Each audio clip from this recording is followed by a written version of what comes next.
Hi guys, welcome back to part 2. Before we begin, please download this template. You'll find the download link just below this video. Click on the link and the link will allow you to download this particular template. So let's begin. So the first part in the template is an overview of chapter 3. This is a rough overview. Like I will go into later, you don't have to follow this particular guide, but it's just a way to really showcase your analytical skills, to really show the person marking your work that you are aware of the difference between descriptive writing and analytical writing, and you're able to use both. So the first aspect of this review, of this template of a review, is an overview of chapter 3. And we have here a broad outline where the introduction is here, definitional issues is here, any issues with the definition, where we'll speak about the prevalence, analyze the prevalence, describe the factors, analyze the factors, describe implications, analyze implications, describe governmental and non-governmental interventions, analyze governmental and non-governmental interventions, speak about any significant issues in your literature review journey, and provide a mini conclusion. And like I said previously, chapter 2 and chapter 3, we need a mini intro and a mini conclusion. I have some notes here before I begin to go through the document. I've highlighted areas in yellow to indicate very impressive, excellent areas of analysis that students did, and also the signposting that they did. So when a student performs a very good piece of analysis, or they use keywords, I've highlighted it. And when they signposted, by signposting I mean when they indicated to the reader what they were doing, they made it easy for the reader to understand the processes. I've highlighted that as well. We can go through that in some depth. And you do not need to answer all of the analytical questions. In the analysis section, I have here a number of practical questions you can ask yourselves. You don't have to answer all of the questions. Maybe you answer one, maybe you answer two. Select which questions are relevant to you. This is just a guide. You don't have to follow it letter by letter. Please be original. Use this and some stuff you're doing already. Mix it up a bit. You don't have to follow this guide word by word. And also your supervisor's comments are paramount. If they tell you to add this or delete this or do this as part of your structure, please listen to them. Their words are paramount. Their words take precedence over my words. And please do not copy the snippets of student examples. I have here a number of student examples that students have been kind enough to give to me. And in these examples are just a way for you to see how they approached it. But please do not copy. And they're just snippets as well. They're not the whole section. They're just snippets of students' work. But please do not copy any of this. Okay, guys, let's begin. So the introduction is where you would state the purpose of your literature review. And I have here some examples of how to go about that. This section will review the literature on strategies to prevent depression and anxiety among undergraduate students in the UK. And all I've done really is this section will, or this literature review will, and I've added that to your aim. So add this section will and add your aim, because you intend to review the literature around your main aim. So I have some examples here. The next part is outline your literature review. And it's always good to give an idea of what you will cover. This particular literature review states that it will cover 6 key areas. It will commence with a look at definitional issues around childhood obesity. And in yellow, I've highlighted this because it's an excellent point of analysis. The student tells me the reason why they want to look at definitional issues of childhood obesity. And the reason that they give before any analysis can begin, it is vital that this study settles on a definition. So they've given me their reason. The second section This will be followed by reviewing the prevalence of childhood obesity. And we see next, they give me the reason for it. Why are we looking at the prevalence? The prevalence is not entirely straightforward. It has many complex areas that require further analysis. So they've given me an indication. And if you see this, they follow the third section, explain to me what they're doing. And this is followed by the why. The fourth section, they explain to me what they're doing. And this is followed by the why. And the fifth section, they explain what they're doing. And this is followed by the why. So now the first part of their literature review, they go into any definitional issues. So the first part which I brought to you is an example from a dissertation on childhood obesity. In this example, they point out that childhood obesity definition is not straightforward and explain why. Very good explanation. See, I love this type of stuff that really emphasizes their analysis. This makes childhood obesity challenging to define. To counteract this lack of clarity, this study defines. So they've gone through all of the different definitions and they've selected a particular definition and they explain why. So if you find in your field there's a number of definitions, choose one and explain why you'll be using that definition. But like I said, if you don't have any definitional issues in your study, in your research, leave this section alone. Don't bother going into it. It's not worth it. You've already defined your subject in chapter 1.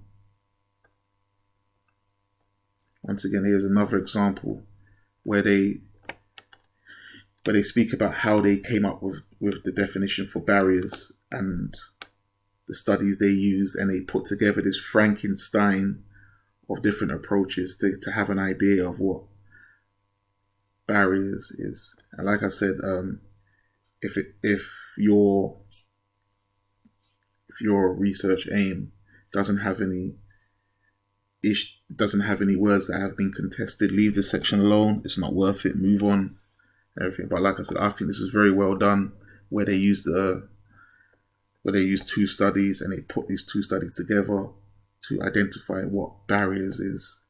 So like any work like this, you really want to showcase this work in this section. But like I said, if you don't have any definitional issues, just move on to the first theme.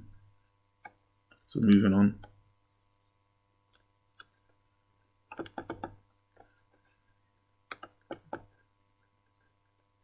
My computer just froze there. Anyway, life goes on. So now, all of the subheadings from now are taken from the students' objectives.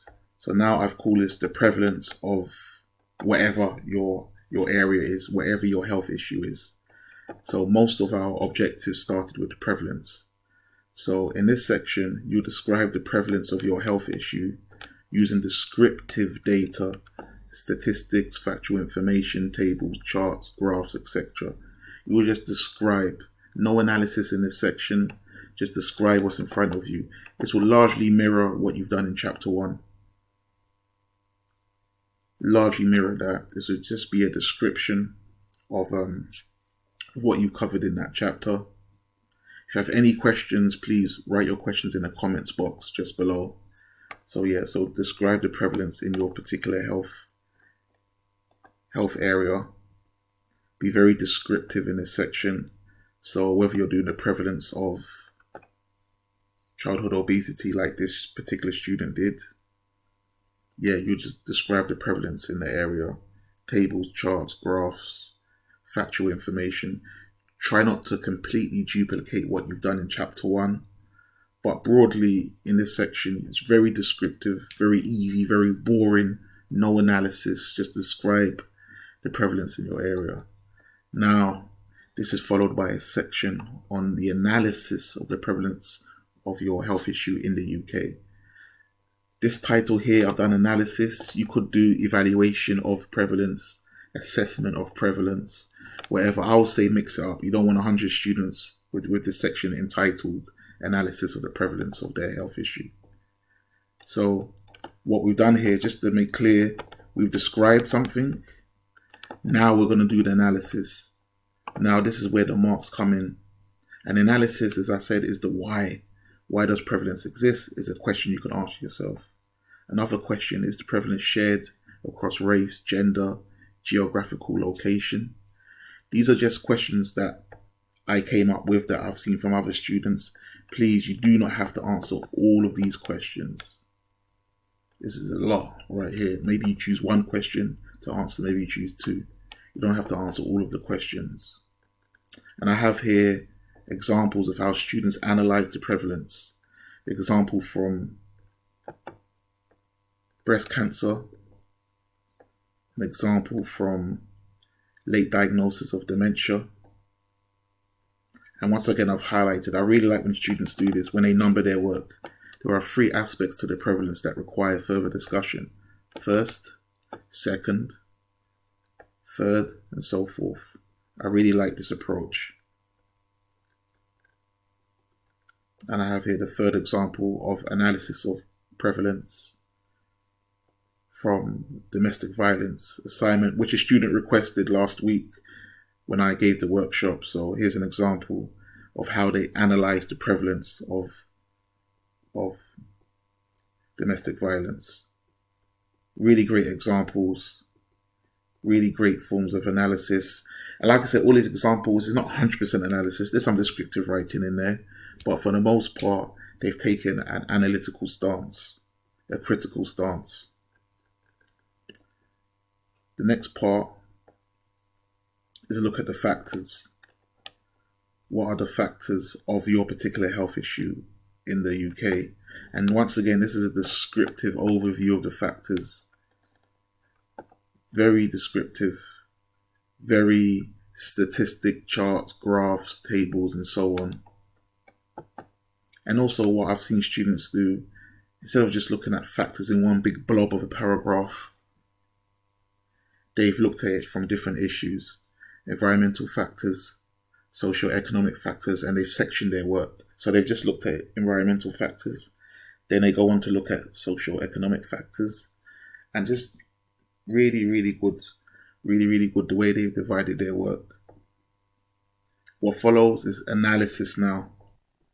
So if you notice the pattern, describe, then analyze, describe factors, then analyze factors, describe prevalence, then analyze prevalence. So now here are a number of questions. Like I said before, you don't have to answer each one, but please attempt to answer each one.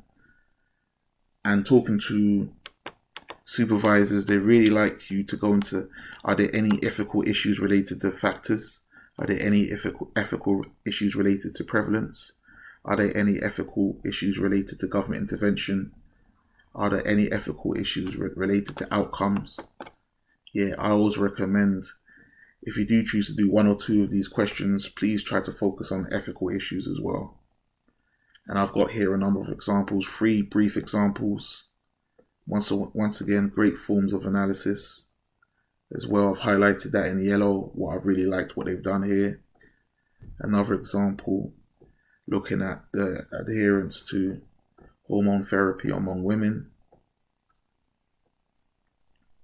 And I believe this, and next is followed by the implications or the outcomes or the consequences.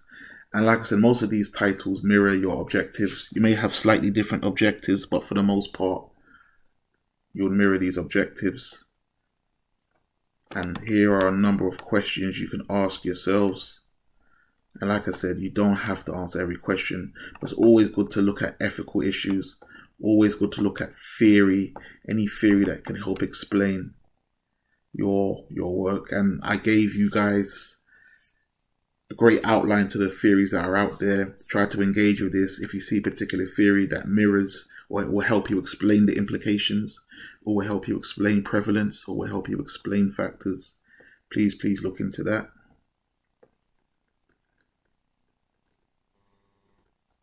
And I have here as well some examples of that.